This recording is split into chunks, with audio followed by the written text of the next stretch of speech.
Hello students, आज हम लोग एक नया चैप्टर स्टार्ट कर रहे हैं, motion and time. Motion and time start करने से पहले कुछ ऐसे टर्म्स हैं जिससे मैं आपको फैमिलियर कराना चाहता हूँ। For example physical quantity. Physical quantity, quantities which can be measured are called physical quantities. जैसे speed, time, distance, velocity, force, है ना। ये जो चीजें हो गई हमारी फिजिकल क्वांटिटीज हो गई। अब कौन से ऐसे और कौन से ऐसे टर्म्स है जिनको हम लोग फिजिकल क्वांटिटी में नहीं रखेंगे? तो जैसे हैप्पीनेस, सॉरो, हेट, लव, ये जो चीजें हो गई इनको हम लोग नहीं रख सकते फिजिकल क्वांटिटीज के कैटेगरी में, because we can't measure this, है ना। अब जो फिजिकल क्वांटिटी है इसको हम लोग दो कैटेगरी में डिवाइड कर सकते हैं। The first one scalar quantity and the second one is vector quantity. तो स्केलर क्वांटिटी की बात करें बच्चों, तो physical quantities which doesn't have direction are called scalar quantity। जैसे लेट्स से मैंने आपको बोला कि मैं 10 किलोमीटर वॉक करके आया। मैंने आपको ऐसा बोला कि मैं 10 किलोमीटर वॉक करके आया, तो मैंने बताया कि मैंने कितना डिस्टेंस ट्रैवल किया। मैंने आपको डायरेक्शन नहीं बताया कि मैं नॉर्थ में गया था, मैं ईस्ट में गया था, मैं वेस्ट में गया था। I didn't tell you about this. मैंने अपना डायरेक्शन आपको नहीं बताया। तो यहाँ पे मैंने आपको जो क्वांटिटी बताई उसकी बस मैंने आपको मैग्नीट्यूड बताई है। तो ये हो गई एक स्केलर क्वांटिटी। ऐसी क्वांटिटी जिसको बस मैग्नीट्यूड बताने से उसका पूरा इंफॉर्मेशन पूरा हो जाए, है ना, कंप्लीट इंफॉर्मेशन मिल जाए उसके बारे में, तो वो हो जाती है हमारी स्केलर क्वांटिटी। लेकिन अगर मैंने आपको ऐसे कहा होता कि मैं 5 किलोमीटर नॉर्थ गया था, मैं 5 किलोमीटर नॉर्थ गया था, तो ये मैं जो है अपना डिस्टेंस बता रहा हूँ आपको डायरेक्शन के साथ। That is displacement. मैंने किधर ट्रैवल किया वो आपको डायरेक्शन बताया, और मैंने आपको कितना दूर गया वो ही बताया। तो दैट इज बेसिकली डिस्प्लेसमेंट। वो हो गया हमारा डिस्प्लेसमेंट। और वो होता है हमारा एक वेक्टर क्वांटिटी, है ना, क्योंकि मैंने आपको यहाँ पे बताया अपना डायरेक्शन भी और मैग्नीट्यूड भी। अगर मैंने बस मैग्नीट्यूड बता देता, अगर मैंने बस मैग्नीट्यूड बताया होता तो वो स्केलर क्वांटिटी होती। लेकिन मैंने जब मैग्नीट्यूड के साथ साथ डायरेक्शन भी बताया तो एक वेक्टर क्वांटिटी है। ठीक है, तो ये हमारे कुछ एग्जांपल्स हैं स्केलर क्वांटिटी के, और ये कुछ एग्जांपल्स हैं वेक्टर क्वांटिटी के। ठीक है। टाइम आपको पता ही है। अभी कभी आपने सुना है किसी को ऐसे बोलते हुए कि 2 hours in north, 2 hours in this direction? नहीं ना। तो 2 आवर्स हम लोग सिंपली बोलेंगे। टाइम को अगर आपने बस आपने टाइम का मैग्नीट्यूड बताया तो कंप्लीट इंफॉर्मेशन आपने टाइम का दे दिया है।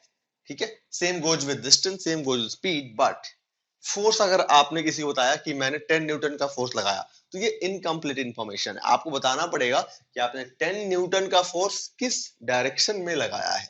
आपने फोर्स लगाया, जैसे लेट्स से मैंने बोला कि मैंने फोर्स लगाया, जैसे let's say I am pulling this white board downward, है ना। तो मैंने आपको बस इतना बोल दिया कि मैंने इस पे फोर्स लगाया 20 न्यूटन का। तो ये इनकम्प्लीट इंफॉर्मेशन है। मुझे बोलना पड़ेगा कि मैं 20 न्यूटन डाउनवर्ड डायरेक्शन में फोर्स लगा रहा हूं। तो ये हो गया हमारा एक कंप्लीट इंफॉर्मेशन। ठीक है। वेक्टर क्वांटिटी होती है हमारी फोर्स। इसकी कंप्लीट इंफॉर्मेशन देने के लिए हमें डायरेक्शन और मैग्नीट्यूड दोनों ही बताना पड़ेगा। स्केलर क्वांटिटी में बस मैग्नीट्यूड बताने से काम चल जाता है। तो ये मैं चाहता था कि आप सीख लें। आई होप आपको समझ में आ गया है। आगे बढ़ते हैं हम लोग अभी।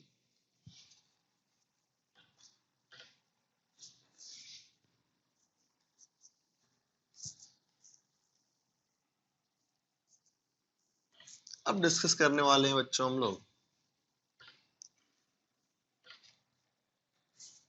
Motion. What is motion?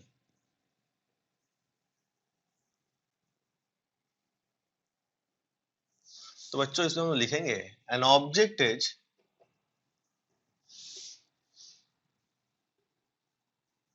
said to be in motion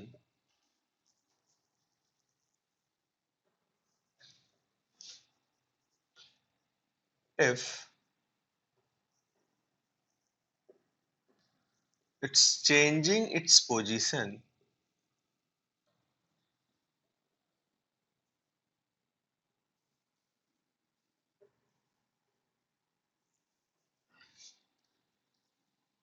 with respect to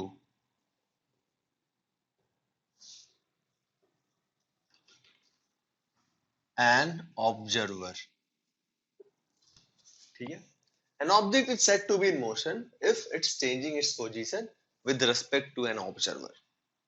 ठीक है, अब यहाँ पे दो इंपॉर्टेंट चीज है, पहला तो चेंजिंग इट्स पोजीशन और दूसरा with respect to an observer. ये मैंने क्यों मेंशन किया, जैसे लेट्स से अभी मैं आपके सामने में यहाँ खड़ा हूँ, ठीक है, तो अभी आपके रिस्पेक्ट में मैं रेस्ट पे हूँ, लेकिन लेट्स से अभी मैं मूव करने लग गया, आपके रिस्पेक्ट में कहने का मतलब है camera, because you are watching me through this camera, है ना, तो लेट्स अभी मैं मूव कर रहा हूँ, तो now when I am moving, है ना, तो आपके रिस्पेक्ट में क्या मैं अपना पोजीशन चेंज कर रहा हूँ, आपके रिस्पेक्ट में मैं अपना पोजीशन चेंज कर रहा हूँ। लेट्स से जितना दूर मेरा कैमरा है इतनी ही दूर आप खड़े हो मेरे से, तो अभी जैसे लेट्स से मैं यहाँ पे आ गया, ओके, तो अभी मेरे और इस कैमरे के बीच का डिस्टेंस है 1 मीटर, लेकिन अभी मैं इस कैमरा से थोड़ा दूर चला जाता हूँ, लेट्स से यहाँ आ गया मैं, ठीक है, तो अभी मैं 2 मीटर, पहले लेट्स से मैं 1 मीटर अवे था, अभी मैं 2 मीटर अवे हूँ, ठीक है, तो मैंने क्या किया, ये जो कैमरा है मैं मान रहा हूं कि वो ऑब्जर्वर है, वो आप हो, ठीक है, तो वहां पे आप खड़े थे, पहले मेरा डिस्टेंस था आपसे 1 metre, now I am 2 metre away from you, तो मैंने क्या किया, आपके रिस्पेक्ट में अपना पोजीशन चेंज किया, है ना, तो you can say I was in motion. लेकिन लेट्स से कि हम दोनों एक बस में हैं, हम दोनों एक बस में हैं, एंड बस is moving, and bus is moving, and let's say bus is moved by 1 meter, bus is moved by 1 meter, in that case मैं 1 मीटर आगे आ गया और आप भी 1 मीटर आगे आ गए, तो अगर हमारे बीच की जो डिस्टेंस थी initially if that was 1 metre, finally that is 1 metre, मतलब पोजीशन जो पहले था मेरा आपके रिस्पेक्ट में, जितना डिस्टेंस मेरा पहले था आपसे उतना ही डिस्टेंस आपसे मेरा बाद में भी है, कोई डिस्टेंस में चेंज नहीं हुआ, मैंने मतलब ये है कि मैंने अपनी पोजीशन आपके रिस्पेक्ट में चेंज ही नहीं किया, है ना, तो अब इसका मतलब क्या, हमने मूव ही नहीं किया, मैंने मोशन ही नहीं किया, बस तो मूव की है और हम लोग बस में बैठे हुए हैं, बस में या फिर खड़े हैं, तो हमने भी तो मूव किया है, तो मोशन हुआ है, लेकिन मेरा भी हुआ है, आपका भी हुआ है, हम दोनों का मोशन हुआ है एक ऐसे पर्सन के रिस्पेक्ट में जो बाहर खड़ा है, जो बस से बाहर लेट से रोड पे खड़ा है, उसके रिस्पेक्ट में हम दोनों मोशन में हैं, लेकिन मेरे रिस्पेक्ट में आप मोशन में नहीं हो, आपके रिस्पेक्ट में मैं मोशन में नहीं हूं, क्योंकि हम दोनों के बीच का पोजीशन चेंज नहीं हुआ है, तो बच्चों इसलिए मोशन में ऑब्जर्वर का बहुत बड़ा इंपॉर्टेंस है, ऑब्जर्वर किसके रिस्पेक्ट में ऑब्जर्व किया जा रहा है आपके मोशन को, वो समझना बहुत इंपॉर्टेंट है। तो जैसे कि लेट्स से कि एक स्टूडेंट है ए एंड एक स्टूडेंट है बी, तो स्टूडेंट ए जो मेरे साथ बस में था उसके साथ तो मेरा पोजीशन कुछ चेंज नहीं हुआ, पहले भी 1 मीटर के डिस्टेंस पे, बाद में 1 मीटर के डिस्टेंस पे, लेकिन बी जो है उसके रिस्पेक्ट में चूंकि बस 1 मीटर आगे बढ़ी है, तो मैं भी 1 मीटर आगे मूव किया, मैंने फॉरवर्ड मूव किया, तो उसके रिस्पेक्ट में 1 मीटर का मैंने मोशन किया है, तो पहले अगर ऑब्जर्वर में मानूं बी को तो 1 मीटर का मैंने मोशन किया, 1 मीटर मैंने अपना पोजीशन चेंज किया, लेकिन अगर मैं ए को मानूं ऑब्जर्वर तो मैंने कोई मोशन नहीं किया, तो देखा ऑब्जर्वर चेंज करते ही मोशन की डेफिनेशन चेंज हो गई, है ना, मोशन का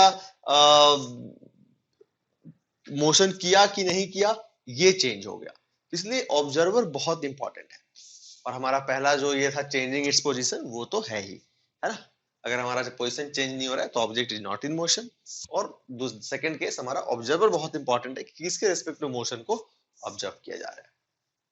चलिए अब इसका हम एक और टर्म होता है रेस्ट, रेस्ट को कैसे डिफाइन करेंगे, तो बस इसमें हम सिंपल ये लिख देंगे कि an object is said to be at rest if it's not changing, if it's not changing its position with respect to an observer, तो मैं आपके रिस्पेक्ट में क्या था, रेस्ट पे था, मतलब जो स्टूडेंट ए था उसके रिस्पेक्ट में मैं रेस्ट पे था, जो मेरे साथ बस में था स्टूडेंट उसके रिस्पेक्ट में मैं रेस्ट पे था, और जो स्टूडेंट बाहर खड़ा था बस के उसके रिस्पेक्ट में मैं मोशन में था, क्योंकि ऑब्जर्वर चेंज हो गया तो रेस्ट और मोशन में चेंज आ सकता है। चलिए तो ये हो गया हमारा रेस्ट एंड मोशन का डेफिनेशन, आगे बढ़ते हैं हम लोग, और पोजीशन भी आपने देख लिया होगा, अब इसको मैं थोड़ा बोर्ड पे समझा देता हूँ कि let's say here is a person A and here is a person B and it's B and we are in a bus बस जो है आगे मूव कर गई, लेट्स से यहाँ मूव कर गई, है ना। डॉटेड लाइन से मैं शो कर रहा हूँ बस की फाइनल पोजीशन, है ना, ये जो डॉटेड लाइन से। तो 1 मीटर, तो मैं कहाँ जाऊंगा, यहां से यहां आ गया, और ये यहां से यहां आ गया। तो जितनी डिस्टेंस हमारी पहले थी, लेट्स से आर, तो बाद में भी सेम डिस्टेंस आर, लेकिन इससे हमारी जो है डिस्टेंस दोनों की चेंज हो गई है। ठीक है। अब अगर मैं बात करूं बच्चों, यहाँ पे मैं एक लाइन ड्रॉ कर देता हूं सबसे पहले तो, और यहाँ पे मैं एक ऑब्जर्वर को रख लेता हूँ। ये मेरा एक ऑब्जर्वर हो गया, और ये एक पर्सन हो गया जो कि मोशन करेगा। ये हो गया लेट्स से ए, ये हो गया बी। ठीक है। और यहाँ पे एक है सी, और ये दोनों एक ऐसे, लेट्स से किसी एक ऐसे प्लेटफॉर्म पे हैं। इनको मैंने आगे मूव करा दिया,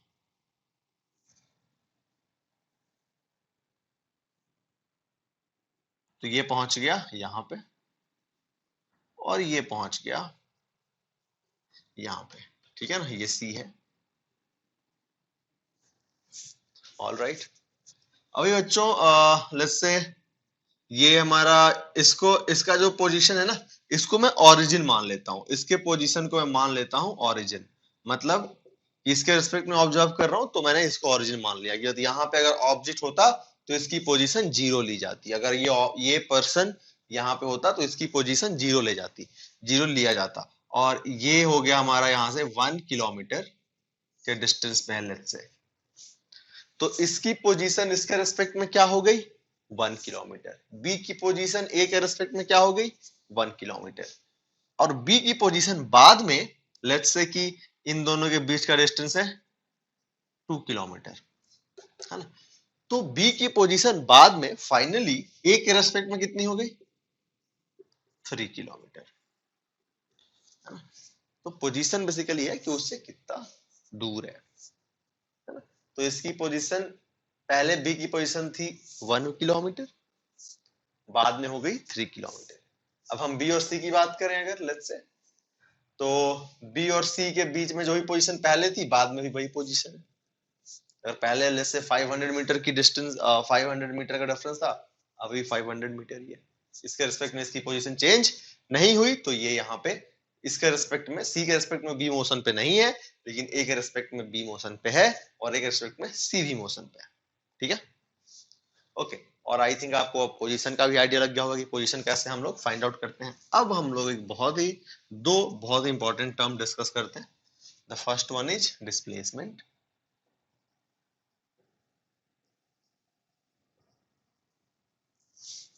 and second one is distance. देखिए डिस्प्लेसमेंट क्या होता है बच्चों, it is shortest path between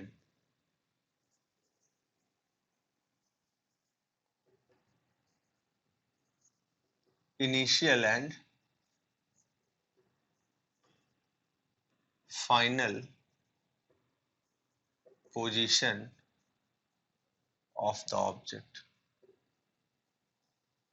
ठीक है। To find out displacement, we join initial and final position by a straight line and length of that straight line is displacement. All right. It is shortest path between initial and final position of the object. To find out displacement, we join initial and final position by a straight line, and length of that straight line is displacement of the object, displacement of the object. इसको मैं figure के साथ समझाता हूं। अभी पहले आप distance का भी डेफिनेशन देख लें। तो डिस्टेंस का डेफिनेशन होता है बच्चों, it is length of actual path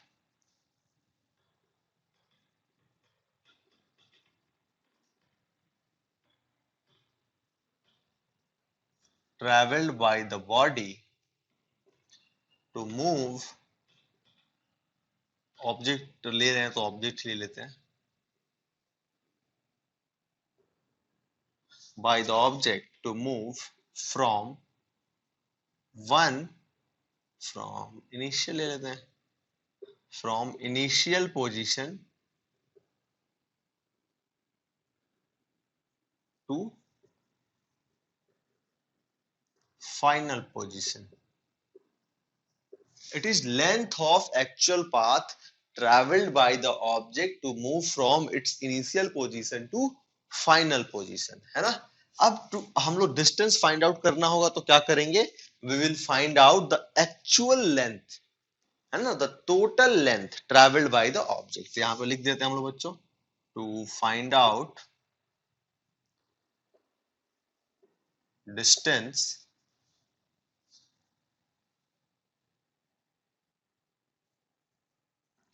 we measure the total length of the path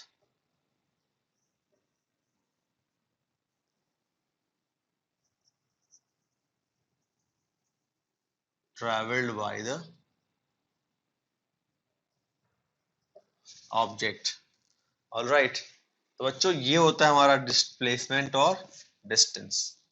एक बार देख ले इसको, अभी मैं आपको फिगर से समझाता हूँ, थोड़ी सी और क्लैरिटी आएगी आपको। जैसे लेट्स से कि ये एक ऑब्जेक्ट हो गया हमारा यहाँ पे ए, और एक ऑब्जेक्ट हो गया हमारा यहाँ पे, एक ऑब्जेक्ट हो गया हमारा ए, और ये है इसकी इनिशियल पोजीशन। इसने ट्रैवल किया ऐसे, इसने ट्रैवल किया ऐसे, और फिर इसने ट्रैवल किया ऐसे। तो लेट्स से कि ये जो डिस्टेंस है वो है 3 मीटर। इसने पहले 3 मीटर ट्रैवल किया और फिर इसने 4 मीटर ट्रैवल किया। पहले इसने 3 मीटर ट्रैवल किया ऐसे, और फिर इसने 4 मीटर ट्रैवल किया ऐसे, और फाइनली ये पहुंच गया यहाँ पे। इस पॉइंट का मैं नाम दे देता हूँ बच्चों, इसको बी देता हूँ, और इस पॉइंट का मैं नाम देता हूँ सी। तो ए से जो है बच्चों, लेट्स से कि एक पर्सन है, वो पॉइंट एक पर्सन है, वो पॉइंट ए से सी तक गया इस पाथ को फॉलो करते हुए। There is a person, he followed this path to go from A to C। अभी आपसे पूछा जाए कि बच्चों डिस्प्लेसमेंट कितना होगा और डिस्टेंस कितना होगा, तो कैसे निकालेंगे आप। सबसे पहले डिस्टेंस देखते हैं। तो ये कहता है it is length of actual path travelled by the object to move from initial position to final position. To find out distance we measure the total length of the path travelled by the object. मतलब जो path travel किया है इस object ने, यहाँ पे person है, उस पाथ का लेंथ बताएंगे हम लोग। तो कितना, देखो 3 मीटर ये और 4 मीटर ये, कितना ट्रैवल किया है टोटल 7 मीटर। तो काफी सिंपल, डिस्टेंस हो गया बच्चों हमारा 7 मीटर। और मैंने आपको ऑलरेडी बता ही दिया था कि डिस्टेंस जो है हमारा एक स्केलर क्वांटिटी है, तो डायरेक्शन लिखने की जरूरत है ही नहीं। बात करेंगे अगर हम लोग डिस्प्लेसमेंट की, तो डिस्प्लेसमेंट अगर हमें निकालना है तो उसमें हमें डायरेक्शन बतानी पड़ेगी, और साथ में हमें बताना पड़ेगा कि शॉर्टेस्ट पाथ क्या है इनिशियल एंड फाइनल पोजीशन का। तो बच्चों ये हो गया इनिशियल पोजीशन और ये हो गया फाइनल पोजीशन। तो हम लोग क्या करेंगे, क्या लिखा हुआ है, to find out displacement we join the initial and final position by a straight line and length of that straight line is displacement। तो हम लोग क्या करेंगे, इस a और c को ज्वाइन कर देंगे। हमने क्या किया, a और c को ज्वाइन कर दिया। जब हमने a और c को ज्वाइन किया तो जो इसकी लेंथ होगी ना, that is displacement, that is displacement. आपको दिख रहा होगा कि ये हमारा एक 90 डिग्री एंगल है, राइट? तो ये हमारा 90 डिग्री एंगल है, मतलब ये कौन सा ट्रायंगल है हमारा? Right angle triangle. और राइट एंगल ट्रायंगल में हम लोग पाइथागोरस थ्योरम लगा सकते हैं। पाइथागोरस थ्योरम क्या होता है बच्चों? आई थिंक आपने मैथ्स में पढ़ लिया होगा पाइथागोरस थ्योरम। अगर नहीं पढ़ा है तो मैं आपको थोड़ा सा बता देता हूँ पाइथागोरस थ्योरम के बारे में। बच्चों ये एक ऐसा थ्योरम है जो हम राइट एंगल ट्रायंगल में यूज कर सकते हैं। राइट एंगल ट्रायंगल वो ट्रायंगल होता है जिसका एक एंगल 90 डिग्री का हो। जैसे ये एंगल हमारा 90 डिग्री हो गया, ये ए हो गया, ये बी हो गया, एक सी हो गया। तो हमारा एक थ्योरम होता है पाइथागोरस थ्योरम जिसको बोलते हैं, पाइथागोरस ने दिया था। वो थ्योरम हमें हेल्प करता है अगर हमें परपेंडिकुलर, जैसे अगर हमें लेट्स से मैं परपेंडिकुलर, आप इसको भी ले सकते हो, डिपेंड करता है, आपकी मर्जी है। मैं परपेंडिकुलर इसको ले लेता हूँ और इसको मैं बेस ले लेता हूँ, है ना? This is perpendicular, this line is perpendicular and this is base. ये हो गया बेस और ये हो गया परपेंडिकुलर। अगर आपको ये दो, अगर आपको ये दो साइड्स का लेंथ पता है तो ये तीसरे साइड का लेंथ आप निकाल लोगे, है ना? इसको हम लोग बच्चों बोलते हैं हाइपोटेन्यूस। जो हमारा 90 डिग्री एंगल के सामने वाला जो साइड होता है ना, उसको हम लोग बोलते हैं हाइपोटेन्यूस। तो अगर आपको ये P और B पता है तो आप हाइपोटेन्यूस निकाल सकते हो। उसके लिए आप ये फॉर्मूला यूज करते हो, H is equal to root under P square plus B square. और यही होता है बच्चों हमारा पाइथागोरस थ्योरम। ठीक है, मैथ्स में आप डिटेल पढ़ोगे। फिलहाल आप इतना याद रखें कि राइट एंगल ट्राइंगल का ये दो साइड्स जो मिलके 90 डिग्री बना रहे हैं, उनका अगर हमें लेंथ पता हो तो हम उस 90 डिग्री के सामने वाली जो साइड है उसका लेंथ पता कर सकते हैं using this formula h is equal to root under p square plus b square. This is known as Pythagoras theorem. तो यहाँ पे बच्चों ये जो मैंने इन्फॉर्मेशन दिया आप वही यूज करें यहाँ पे। तो ये 90 डिग्री के सामने वाला साइड है, तो इसकी लेंथ कितनी हो जाएगी? रूट अंडर 3 का स्क्वायर प्लस 4 का स्क्वायर, 3 का स्क्वायर प्लस 4 का स्क्वायर। 3 का स्क्वायर होता है बच्चों कितना? 3 इंटू 3 9, और 4 का स्क्वायर कितना होता है? 4 इंटू 4 16। ये हो गया हमारा बच्चों रूट अंडर 25, और 25 का स्क्वायर रूट आता है 5 मीटर। तो ये हो गया हमारा 5 मीटर। मतलब बच्चों इस वाले, ये वाली जो साइड हो गई उसकी लेंथ हो गई हमारी 5 मीटर, तो डिस्प्लेसमेंट हो गई हमारी 5 मीटर। तो देखा आपने, डिस्प्लेसमेंट निकालने के लिए हमने क्या किया? इनिशियल से फाइनल पॉइंट को ज्वाइन कर दिया, और यहाँ पे हमने अगर जब डिस्टेंस निकालना था तो हमने पूरे पाथ की लेंथ निकाली थी। आई होप आपको समझ में आ गया होगा डिस्प्लेसमेंट और डिस्टेंस का डिफरेंस। एक चीज और, जैसा कि मैंने आपको बताया कि distance is scalar quantity and displacement is a vector quantity. आपने 5 मीटर बता ही दिया, प्लस आपने इसका डायरेक्शन भी शो कर सकते हो कि ये डायरेक्शन, कि इस डायरेक्शन में 5 मीटर, इस डायरेक्शन में 5 मीटर, ऐसे। मतलब इसने ऐसा डिस्प्लेसमेंट किया, इस डायरेक्शन में इसने डिस्प्लेसमेंट किया। अब इसे लेट्स से अगर आपको यहाँ पे साउथ ईस्ट वेस्ट नॉर्थ अगर दिया होता तो वैसे केस में क्या करते, वो भी मैं आपको समझाता हूँ।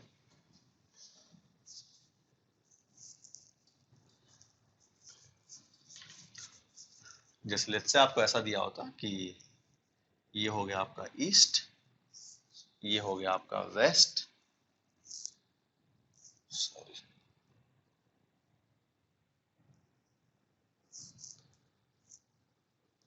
ये हो गया आपका south and this is north. तो आप क्या बोलते हैं कि डिस्प्लेसमेंट कैसा है इसका? नॉर्थ ईस्ट के अलोंग, है ना? नॉर्थ ईस्ट, नॉर्थ ईस्ट मतलब नॉर्थ और ईस्ट के बीच में, है ना? तो यहाँ पे आप डायरेक्शन के साथ बोल सकते हो डिस्प्लेसमेंट को कि 5 मीटर इन नॉर्थ ईस्ट। ठीक है, तो ये अंतर हो गया बच्चों हमारा डिस्प्लेसमेंट और डिस्टेंस में। एक दो प्रॉब्लम सॉल्व कर लेते हैं इस पे। जैसे लेट्स से एक ऑब्जेक्ट है हमारा, एक पर्सन हमारा इस पॉइंट P से इस पॉइंट Q तक गया एक सेमी सर्कुलर पाथ को फॉलो करते हुए। एक सेमी सर्कुलर पाथ को फॉलो करते हुए ये जो पर्सन है हमारा वो P से Q को गया है। ठीक है, और ये जो सेमी सर्कुलर पाथ फॉलो किया है इसने, इसकी रेडियस दी हुई है हमें लेट्स से आर मीटर, है ना, आर ले लेता हूं मैं, रेडियस हमें स्मॉल आर दी हुई है। अभी आपसे पूछा गया कि बताइए डिस्टेंस कितनी होगी और डिस्प्लेसमेंट कितनी होगी, है ना, और आपको यहाँ पे डायरेक्शन दिया हुआ है कि this is east, this is west, this is north and this is south. बताएं कितना होगा। ये P से Q पे गया है ना, और हमें रेडियस R दी हुई है। तो अगर बात करें डिस्प्लेसमेंट की बच्चों, तो डिस्प्लेसमेंट की हम लोग क्या करते हैं, डिस्प्लेसमेंट हम लोग, ये सेमी सर्कल है दिया हुआ है, तो हम लोग डिस्प्लेसमेंट निकालने के लिए क्या करते हैं, इनिशियल फाइनल पॉइंट को ज्वाइन करते हैं। तो इनिशियल हो गया, फाइनल हो गया, इन दोनों को मैंने ज्वाइन कर दिया।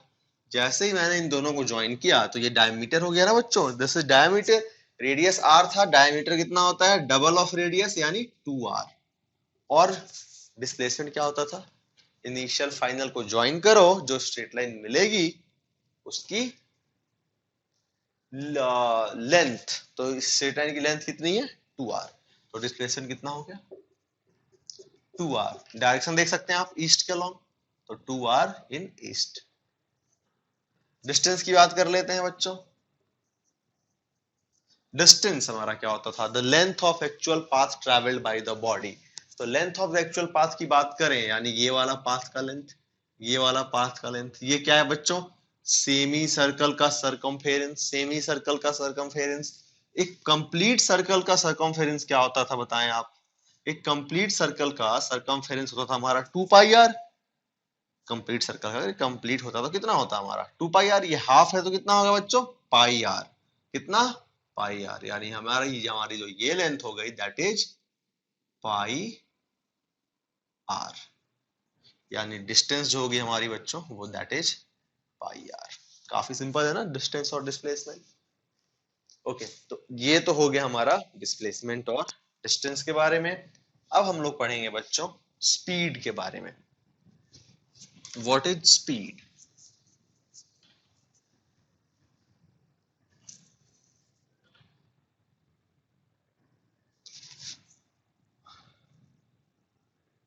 बच्चों स्पीड जो होता है वो हमारा होता है डिस्टेंस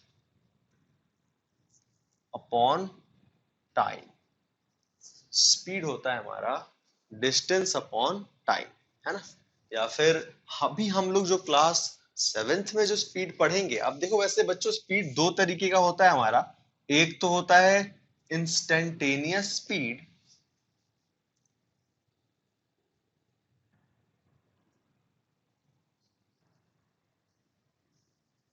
और एक होता है हमारा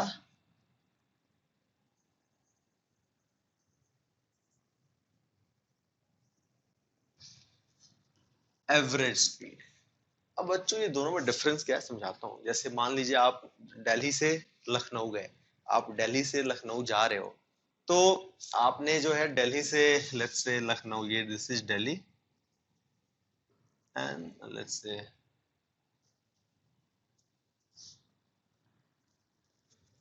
दिस इज लखनऊ, है ना, ऐसा मान लेते हैं, ठीक है। ओके, अब जो है बच्चों मान लीजिए कि इस पाथ को फॉलो करके ये गया है, ऐसे गया लेट्स से। तो ये जो टोटल डिस्टेंस है दिल्ली से लखनऊ की, let's say that is 600 kilometre, है ना। और इसको ट्रैवल किया है इसने लेट्स से 5 आवर्स में, 5 आवर्स में, ठीक है ना। तो अब बच्चों अगर हम एवरेज स्पीड की बात करें, तो एवरेज स्पीड का फॉर्मूला क्या होता है। एवरेज स्पीड कहता है total distance upon total time. ये कहता है एवरेज स्पीड, कहता है total distance upon total time. तो टोटल डिस्टेंस यहाँ पे कितना है 600 किलोमीटर, और टोटल टाइम कितना लगा है 5 आवर्स। तो कितने हो गए बच्चों 120 kilometre per our. Average speed क्या हो गई इसकी 120 किलोमीटर पर आवर। लेकिन क्या आप मुझे ऐसा कह सकते हैं कि ये दिल्ली से लखनऊ जाते टाइम हमेशा 120 की स्पीड से अपनी कार इसने चलाई होगी? नहीं ना, कहीं पे इसको रेड सिग्नल मिला होगा, कहीं पे इसको बम्प मिला होगा, तो इसने क्या की होगी, अपनी कार स्लो की होगी। तो कभी इसकी स्पीड 180 किलोमीटर पर आवर होगी, कभी इसकी स्पीड 60 किलोमीटर पर आवर होगी, कभी 10 किलोमीटर पर आवर भी पॉसिबल है ना। कहीं पे रुका भी होगा, यानी 0 किलोमीटर पर आवर भी होगी। तो बच्चों किसी एक स्पेसिफिक इंस्टेंट पे, किसी एक स्पेसिफिक इंस्टेंट पे, जैसे लेट्स से इसने यहाँ से दिल्ली से 5 पीएम पे स्टार्ट किया है कार चलाना, और 6:30 पीएम पे इसको एक सिग्नल मिला जहां पे ये रुका हुआ था। तो 6:30 पीएम पे अगर मैं इसकी स्पीड की बात करूं, that is zero, that is zero. तो इंस्टेंटेनियस स्पीड क्या होगी, अलग अलग इंस्टेंट पे, जैसे 6:30 पीएम पे इंस्टेंटेनियस स्पीड हो गई जीरो। अभी इसने 6:32 पे ग्रीन सिग्नल हो गया, इसने स्पीड में गाड़ी निकाली, let's say 200 kilometre per our की स्पीड से जा रहा है, तो 6:32 पे इसकी स्पीड हो गई 200 किलोमीटर पर आवर। तो इंस्टेंटेनियस स्पीड जो है बच्चों, वो हमारा इंस्टेंट पे डिपेंड करता है। अलग अलग इंस्टेंट के लिए डिफरेंट डिफरेंट इंस्टेंटेनियस स्पीड की वैल्यू होगी।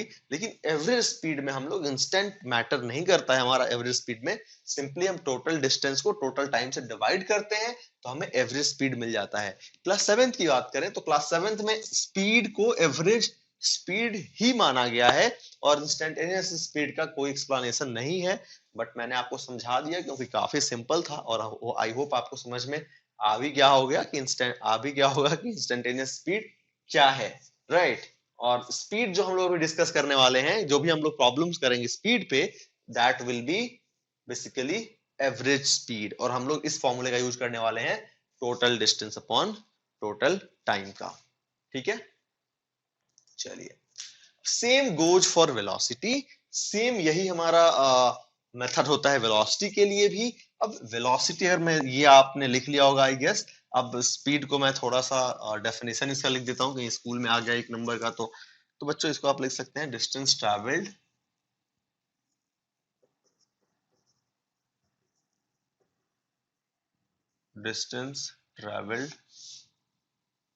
Bye an object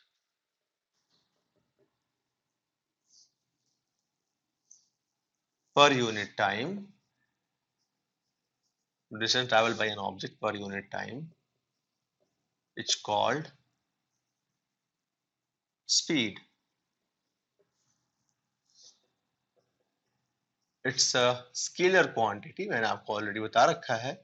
It's a scalar quantity। जैसे अगर आप जा रहे हो कहीं, आपके फ्रेंड ने आपको फोन किया कि तुम क्या कर रहे हो, तुम कार में हो, लेट्स से तुम ही जा रहे हो ये दिल्ली से लखनऊ, तो तुमने बोल दिया कि मैं लखनऊ जा रहा हूँ, तो उसने बोला कि अभी तुम्हारी कार की स्पीड क्या है, तो तुम क्या बोलोगे, वो सिंपली तुम उसको बताओगे कि जो तुम्हारे मीटर में दिखेगा तुमको, तो लेट्स से अभी तुम 90 किलोमीटर पर आवर की स्पीड से जा रहे हो, you will tell your friend कि I am going with 90 kilometre per hour.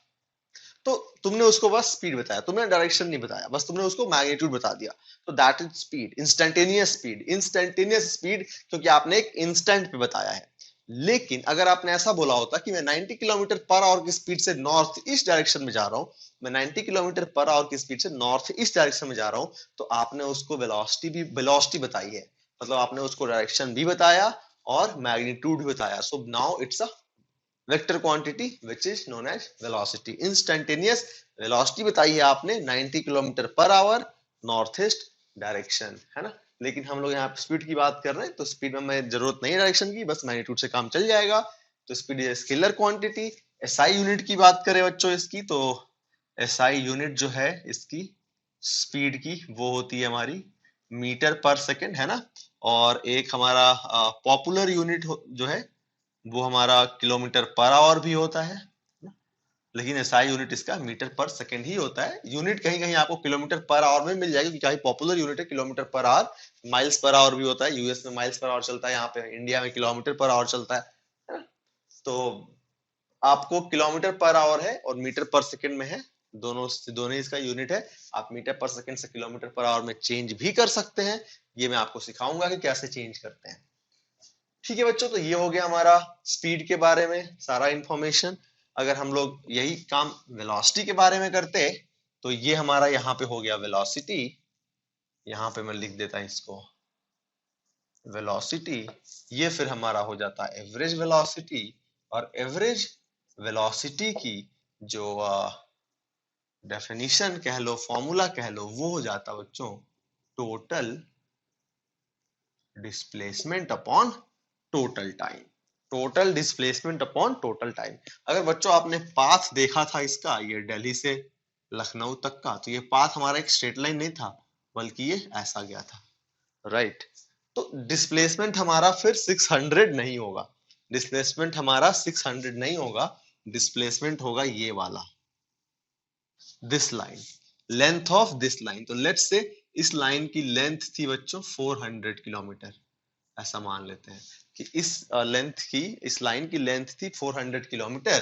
तो कितना हो जाएगा फिर हमारा टोटल डिस्प्लेसमेंट 400/5, आंसर आता हमारा बच्चों 80 kilometre per our, 80 kilometre per our. Let's say कि अगर एक दिल्ली से लखनऊ के बीच में एक ऐसा स्ट्रेट रास्ता हो, ऐसे घूम के ना जाना पड़े, एक सिंपल ऐसे स्ट्रेट रास्ता एकदम ऐसे इस लाइन की तरह, तो उस केस में क्या होता बच्चों, टोटल डिस्टेंस और टोटल डिस्प्लेसमेंट बराबर हो जाता। टोटल डिस्टेंस और टोटल डिस्प्लेसमेंट दोनों बराबर हो जाता, हमारा एवरेज वेलोसिटी, एवरेज स्पीड भी बराबर हो जाती। सो नाउ यू नो कि when displacement is equal to the distance, when object is traveling along a straight line, when object is traveling along a straight line, distance is equal to the displacement। हमने class 6 में पढ़ाई किया था काफी different different motion का, periodic motion, oscillatory motion, है ना, straight line motion, circular motion, ठीक है। तो जैसे बात करें हम लोग, मान लो पेंडुलम की बात करें, तो पेंडुलम का मोशन कैसा होता है, पीरियोडिक मोशन होता है ना। अब हम लोग बात करें, आप साइकिल चला रहे हो अपना, और साइकिल का जो पैडल है वो मूव कर रहा है, साइकिल का पैडल मूव करेगा ना, बिना उसको मूव कराए तो आप साइकिल चला नहीं सकते। तो लेट्स से अगर आपसे किसी ने पूछा कि वो साइकिल का जो पैडल है उसका मोशन कैसा है, पीरियोडिक है, सर्कुलर है या स्ट्रेट लाइन है, क्या बोलोगे आप, सर्कुलर है ना। अब आप एक स्ट्रेट रोड पे अपनी साइकिल चला रहे हो, ठीक है ना, एकदम पूरी स्ट्रेट रोड है, आपसे किसी ने पूछा कि आपका मोशन कैसा है, तब क्या बोलोगे, स्ट्रेट लाइन मोशन है ना। तो स्ट्रेट लाइन मोशन जो होगा उसी में बस हमारा डिस्प्लेसमेंट डिस्टेंस के बराबर होगा, स्पीड वेलोसिटी के बराबर होगी, एवरेज स्पीड एवरेज वेलोसिटी के बराबर होगी, ठीक है बच्चों। तो हमारा ये हो गया, और फिर हम लोग वेलोसिटी में यहाँ पे डिस्टेंस को हटा के क्या लिख देंगे बच्चों, डिस्प्लेसमेंट, है ना। और फिर हम लोग ये जो टर्म है ट्रैवल्ड उसको भी हम लोग हटा देंगे, और फिर हम लोग लिखेंगे इसको displacement done by, displacement done by an object per unit time is called speed, it's a scalar quantity। और बच्चों अगर हम डिस्प्लेसमेंट की बात करें तो ये क्या होता है, final position minus initial position. Displacement is basically final position minus initial position, किस पाथ को फॉलो किया है इससे कोई मतलब नहीं है डिस्प्लेसमेंट को। तो बच्चों हम लोग आगे कुछ डिस्कस करते हैं और प्रॉब्लम, स्पीड और डिस्टेंस। हमने जो ये फॉर्मूला पढ़ा है, speed is equal to distance upon time, this is very important formula.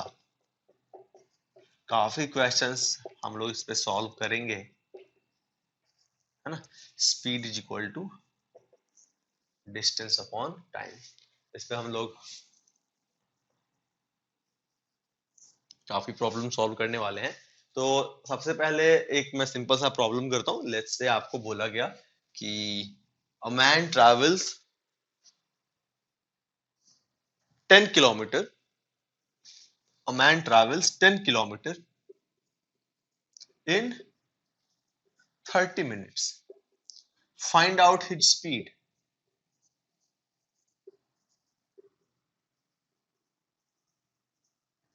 क्या करेंगे बच्चों, speed is equal to distance upon time. What is distance, 10 kilometre, 10 kilometre, तो 10 किलोमीटर लिख लिया। टाइम कितना है बच्चों, 30 मिनट। तो हम क्या करेंगे, 30 मिनट को आर में चेंज कर लेंगे। 30 मिनट को आर में चेंज किया तो कितना हो गया बच्चों, ये 30 मिनट यानी कि कितना आर, 30 मिनट यानी कितना आर, बताइए, 1/2 आर ना, कैसे निकालेंगे, 30 मिनट है ना, यानी कितना 30/60 आर, यानी 1/2 आर, राइट। तो इसको हम डिवाइड करेंगे 1/2 से, 2 ऊपर आ जाएगा, 20 किलोमीटर पर आवर इसकी स्पीड हो गई, है ना। काफी सिंपल प्रॉब्लम है, बस डिवाइड कर देना है डिस्टेंस को टाइम से, आंसर आ जाएगा।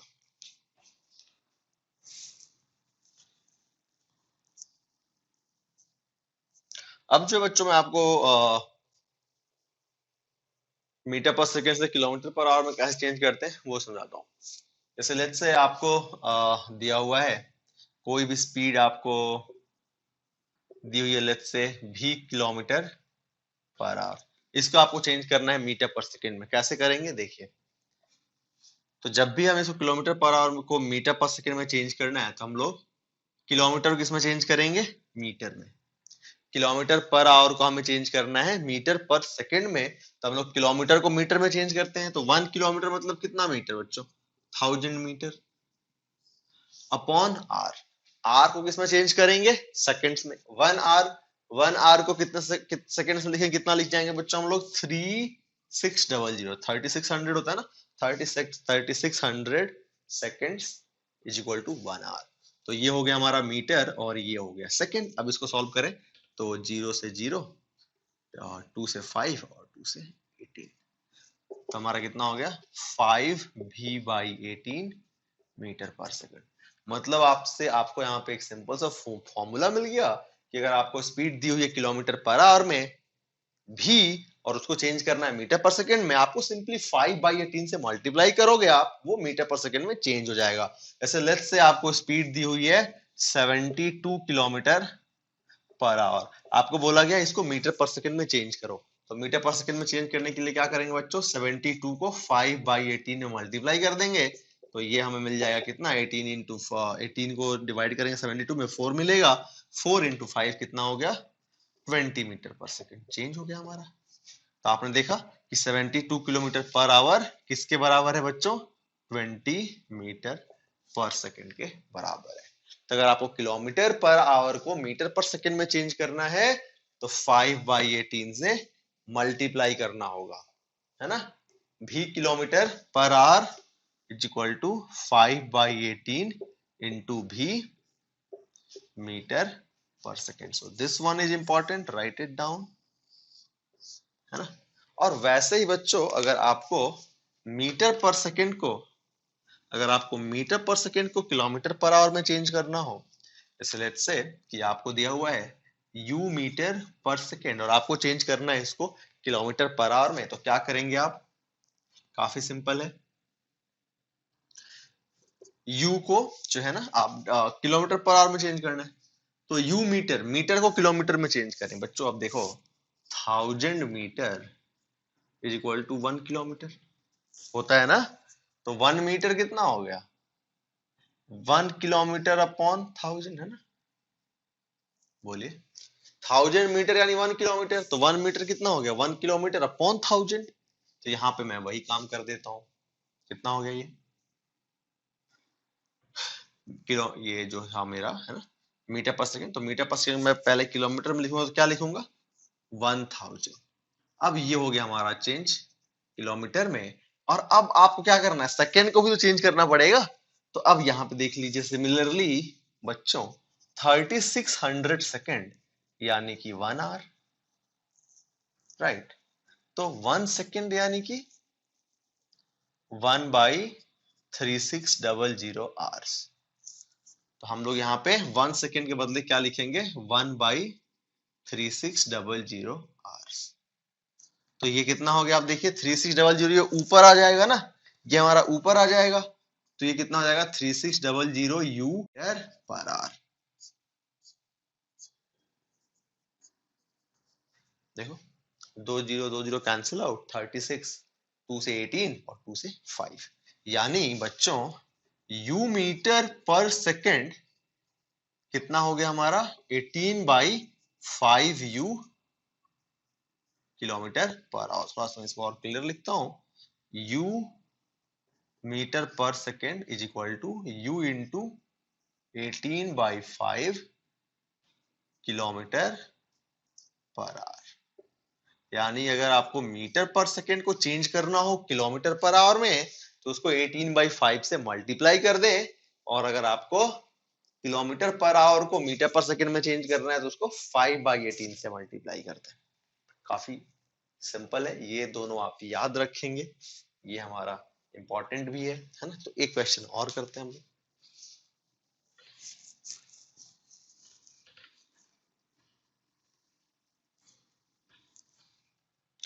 जैसे पूछा गया a car is moving with the speed of 90 kilometer per hour. A car is moving with the speed of 90 kilometer per hour. Then find out the time taken by this car. Then find out the time taken by this car to travel a distance of 500 metre. मतलब आपको बच्चों ये दी हुई है speed, ये दी हुई है आपको स्पीड, और ये दी हुई है आपको डिस्टेंस, और आपसे पूछा गया है time. Now you know one formula, that was what? Speed is equal to distance upon time. So basically time is equal to speed. अब बच्चों इस क्वेश्चन को सॉल्व करने के लिए हमारे पास दो मेथड है. एक तो पहला ये है कि हम डिस्टेंस को एज इट इज छोड़ दें और स्पीड को चेंज कर लें मीटर पर सेकंड में, और हम अपना आंसर निकाल लें. जैसे लेट्स से आपको ये ऑब्जेक्टिव प्रॉब्लम है जिसके ऑप्शंस जो है वो मीटर पर सेकंड में दिए हुए हैं, तो आपको ये मेथड यूज करना पड़ेगा मीटर पर सेकंड में आंसर निकालने के लिए. तो बच्चों यहाँ पे अगर मैं डिस्टेंस लिखूं दैट इज 500 मीटर, और स्पीड मुझे लिखना है मीटर पर सेकंड में, तो 90 किलोमीटर पर आवर को मुझे अगर मीटर पर सेकंड में चेंज करना है, I will multiply it by 5/18. 1895, 5 into 5 that is 25 metre per second, right. तो 90 किलोमीटर पर आवर जब हमने मीटर पर सेकंड में चेंज किया, इट इज 25. डिवाइड किया यहाँ पे 25 से, कितना आ गया 20. बच्चों आंसर हो गया हमारा 20 सेकंड. एक मेथड ये हो गया. अगर लेट्स से आपको ऑप्शंस दिए हुए हैं वो उसमें आवर्स में निकालने हैं, तो कैसे सॉल्व करेंगे आप? तो बच्चों आप लोग डिस्टेंस को ही चेंज कर लेंगे किलोमीटर में, तो this will become what? 500 metre को किलोमीटर में चेंज करने के लिए we will have to divide by 1000 and it will become in kilometer. So what will you get? You will get 0.5 kilometer. Okay.